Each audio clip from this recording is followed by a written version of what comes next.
Ukraine के दशकों पुराने विवाद ने अब और ज्यादा तूल पकड़ लिया है। यूक्रेन पर अब युद्ध का खतरा मंडराने लगा है। ऐसे में यूक्रेन में रहने वाले भारतीयों को वहां के हालात से निपटने का कोई रास्ता नहीं सूझ रहा। यूक्रेन में रह रहे भारतीय वहां के माहौल को लेकर असमंजस में हैं। बिहार के करीब 800 छात्र भी हैं जो यूक्रेन और रूस के बीच बने तनातनी के माहौल में खुद को फंसा हुआ महसूस कर रहे हैं और जल्द से जल्द वहां से निकलना चाहते हैं। बिहार के ये सभी वो छात्र हैं जो यूक्रेन में मेडिकल और इंजीनियरिंग की पढ़ाई करने गए हुए हैं। यूक्रेन के अलग अलग जिलों में बसे ये छात्र काफी डरे हुए हैं। बिहार के मुख्यमंत्री नीतीश कुमार से मदद चाहते हैं।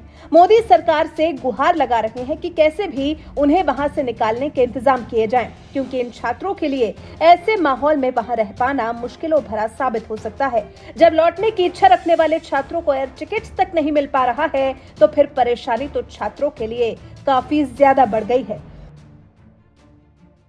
यूक्रेन स्थित ओडेसा नेशनल मेडिकल यूनिवर्सिटी में पढ़ाई कर रहे छात्र अपने एयर टिकट का इंतजाम करने में भी असमर्थ हैं, जिसकी वजह से चिंता और ज्यादा बढ़ गई है। उनकी अपील है कि एयरलिफ्ट करवाकर उनकी जान बचाई जाए, क्योंकि टिकट भी काफी महंगा हो चुका है। एक छात्र ने बताया, वैसे शहर के अंदर किसी प्रकार की दिक्कत नहीं है, पर हालात नाजुक होते जा रहे हैं। इससे चिंता बढ़ती जा रही है। बिहार सरकार और भारत सरकार विशेष पहल कर यहाँ से हमें निकाले। छात्र अपील कर रहे हैं कि सरकार चाहे तो हमें एयरलिफ्ट करा सकती है। ऐसे में अब देखते हैं मोदी सरकार और बिहार की नीतीश सरकार इन बच्चों को यूक्रेन से निकालने के लिए क्या कदम उठाती है। हालांकि केंद्रीय राज्य विदेश मंत्री और बीजेपी नेता मीनाक्षी लेखी ने इस बारे में कहा है, मोदी सरकार ने एडवाइजरी जारी की है। वहां हॉटलाइन भी एक्टिव है और ईमेल भी। इसके जरिए जिस किसी भारतीय को वहां किसी भी तरह की मदद चाहिए, उसके लिए इंडियन एम्बेसी काम कर रही है। यूक्रेन में रहने वाले छात्रों को वहां से निकालने के लिए पूरी प्लानिंग के साथ काम किया जा रहा है। यह मीनाक्षी लेखी ने कोरोना काल का भी उदाहरण दिया। उन्होंने कहा, कोरोना के वक्त जब विदेशों में फंसे भारतीयों को स्वदेश लाने की बात हुई और वहां सुविधाओं की कमी को पूरा करने के लिए भारत ने पूरा लैब वहां एयरपोर्ट पर सेट कर दिया।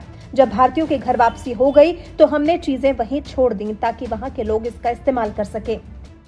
यूक्रेन और रूस के बीच बने इस तनावपूर्ण माहौल के बीच भारत सरकार ने अपने नागरिकों को यूक्रेन का दौरा टालने की बात कही है।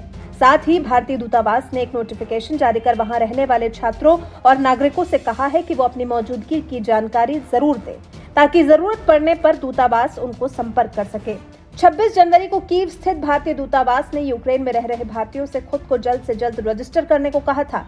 एक रिलीज में दूतावास ने कहा था, भारतीयों से कोऑर्डिनेट करने को लेकर यूक्रेन में रह रहे सभी नागरिकों से अनुरोध है कि वो फॉर्म भरें। जो छात्र भारत से ऑनलाइन एजुकेशन ले रहे हैं वो फॉर्म न भरें।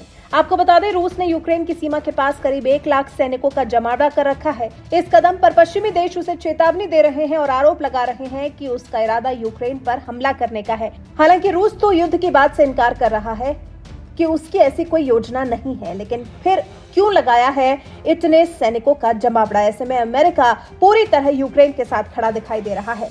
व्हाइट हाउस के प्रधान उप प्रेस सचिव कैरिन जेपियरे का कहना है कि अगर रूस यूक्रेन पर हमला करता है तो अमेरिका अपने सहयोगियों और भागीदारों के साथ मिलकर सटीक जवाब देगा और रूस को त्वरित और गंभीर नतीजे भुगतने होंगे।